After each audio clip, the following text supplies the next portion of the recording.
Ever looked at your hand and noticed blue veins beneath your skin? But your blood isn't blue, it's always red. So why do veins appear blue to us? The key is in light's wavelength. Wavelength is the distance a wave travels during one complete vibration. Blue light has a wavelength of about 450 to 495 nanometers, on the shorter end of visible light, about 400 to 700 nanometers. But just how tiny is a nanometer? 1 nanometer is 1/1000th of a meter. That's just 1/100th to 1/200th the thickness of a human hair, which is about 80,000 nanometers wide. Wow! Shorter wavelength means each photon has greater energy. Think about this. When you swing a jump rope slowly, it moves in gentle waves. The rope is long, the waves are wide, just like long wavelengths. That means low frequency and low energy. But if you grip the rope shorter and spin it quickly, the rope moves faster, with more waves packed together, like short wavelengths. That means higher frequency and higher energy.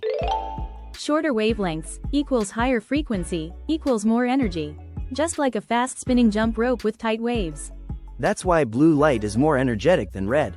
Take ultraviolet, UV, light. With wavelengths from 100 to 400 nanometers, it's even shorter than blue, so its energy is high enough to burn your skin or damage DNA. Here's an easy way to think about it. Imagine blue light as a ping pong ball, and red light as a billiard ball. Blue light has a shorter wavelength, so it interacts more with particles in the air and scatters in many directions. In contrast, red light has a longer wavelength and is less likely to scatter, so it travels more directly. Shorter wavelengths like blue light bounce more, scattering widely when they hit tiny air particles. That's why blue light scatters more in the atmosphere, and the sky looks blue during the day. Back to your veins. Blue light is scattered back from just below the skin, while red light either goes deeper or gets absorbed by blood.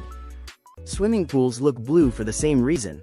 Water absorbs longer wavelengths, red, orange, but blue light is scattered back to our eyes. Let's explore real-world medical devices that use light wavelength-based power systems. Infrared thermometers. All warm objects, including the human body, emit infrared radiation between 800 and 2500 nanometers.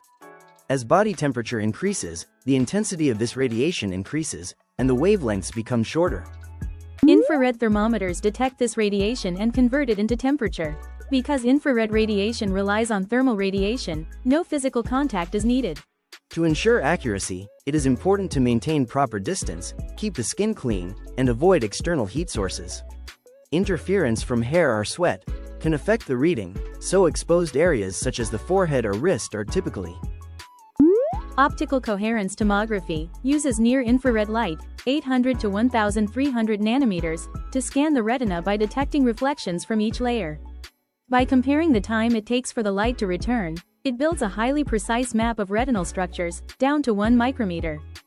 Since this light is non-damaging and can penetrate deep into the eye, optical coherence tomography is widely used as a non-contact diagnostic tool.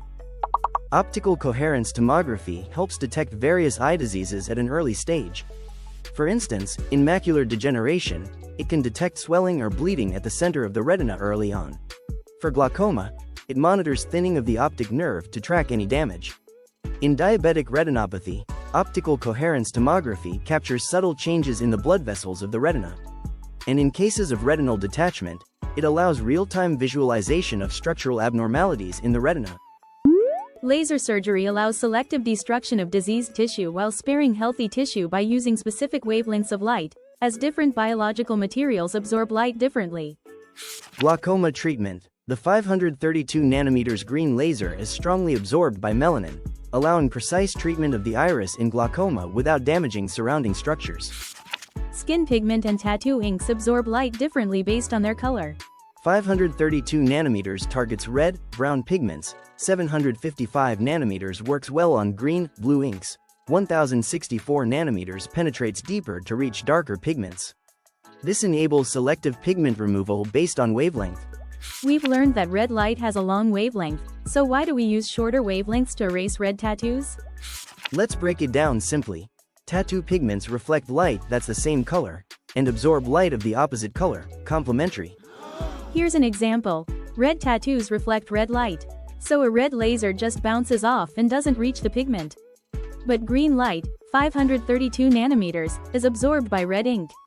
That absorbed energy breaks the pigment down and clears the tattoo. Tattoo pigments absorb complementary colors best, so red tattoos are removed with green, 532 nanometers, lasers.